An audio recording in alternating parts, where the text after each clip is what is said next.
Netflix buried a Stranger Things movie, a standalone theatrical film with a budget that would have dwarfed every episode of the show combined. And the reason they killed it is something they never wanted you to know. This wasn't a pitch that got rejected. It was a project that got greenlit, budgeted, and then quietly erased from the official story. You've heard the Duffer Brothers talk about expanding the Stranger Things universe. You've seen the stage show, the spin-off announcements, the Season 5 hype machine running at full speed. But there's a version of this franchise that would have existed in theaters, and the real reason it doesn't is worse than you think. Go back to 2022.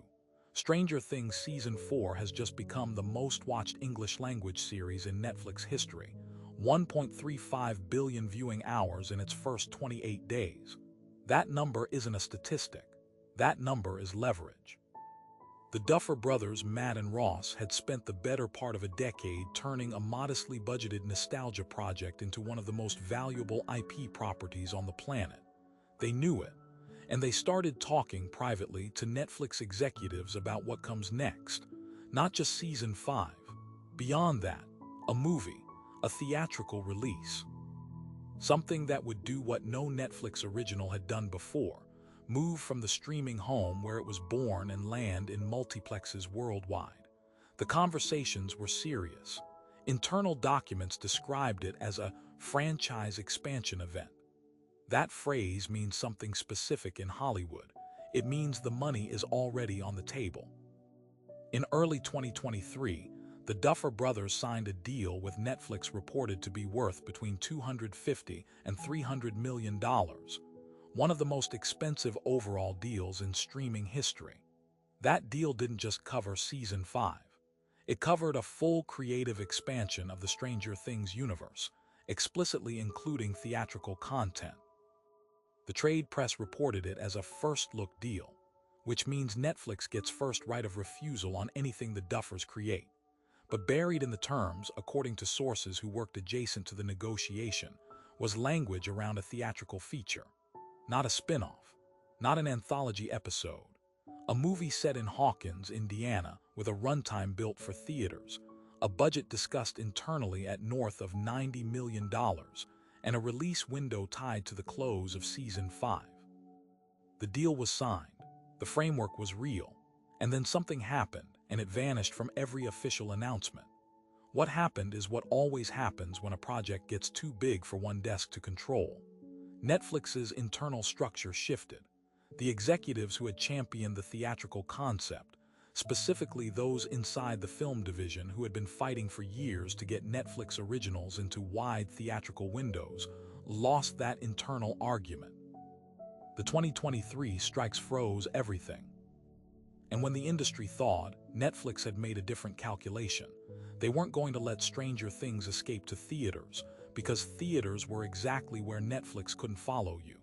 If you're in a multiplex, you're not in a Netflix subscription, and subscriptions are the only number that matters in Ted Sarandos's world. The project didn't die because it was bad. It died because it was too good. Here is the part they really buried. Netflix's internal subscriber data from Q4 2023 showed something alarming. The announcement of Season 5 as a series finale was driving a predictable behavior pattern. People were planning to subscribe, binge it, and cancel. This is called churn, and Netflix's models estimated it at a scale they hadn't seen since the post-pandemic correction. The theatrical movie was originally conceived as the solution. Release it in theaters 6 months after Season 5 ends. Give subscribers a reason to stay. Drive new subscribers in through box office coverage. It was an elegant answer. But when the theatrical division and the streaming division ran the numbers against each other, the streaming division won the argument with one slide. A Stranger Things movie in theaters generates press that Netflix cannot monetize. A Stranger Things movie announced as a Netflix exclusive generates press and a subscription bump. So they killed the theatrical version and absorbed it. What you're getting instead is a spin-off series, a streaming native product that keeps you inside the subscription wall. The movie exists, in some form, in development documents at Netflix right now. The Duffer Brothers have never said it's dead. Netflix has never confirmed it lived. Remember that signed deal? That's exactly where it died, inside a boardroom argument about whether you're worth more to them as a theater goer or as a subscriber. Think about what a Stranger Things theatrical film would have meant. It would have been the first streaming native franchise to successfully migrate to cinemas at scale. A blueprint for Amazon, for Apple, for every platform that has a tentpole property and no path to a box office.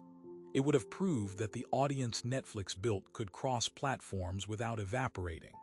It would have changed the conversation about what streaming is for. Instead, that proof of concept was traded for a subscriber retention strategy.